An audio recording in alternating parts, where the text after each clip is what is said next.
balón de Gallà, que la envía, la carga sobre Sacha, és bona noia por ello, Sacha dins de l'àrea, Sacha se frena, amaga, toca, per a Garay.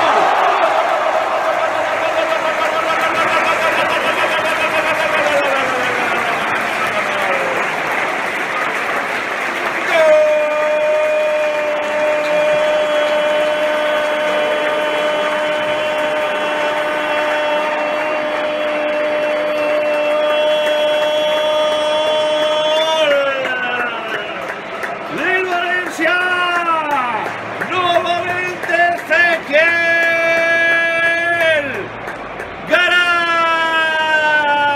Garay.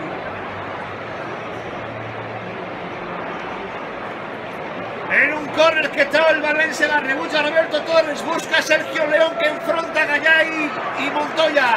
La furta Gallà, la envía rápida a la carrera de Sacha que se planta dins de l'àrea, amaga y toca, pero la plegada de Garay que tira ras a un cantonet de la porteria on no arriba Sirigu i fa el segon per al València. 45, ja a punt d'acabar la primera part, marca Garay una altra volta, València, Garay i Garay 2, Osasuna 0.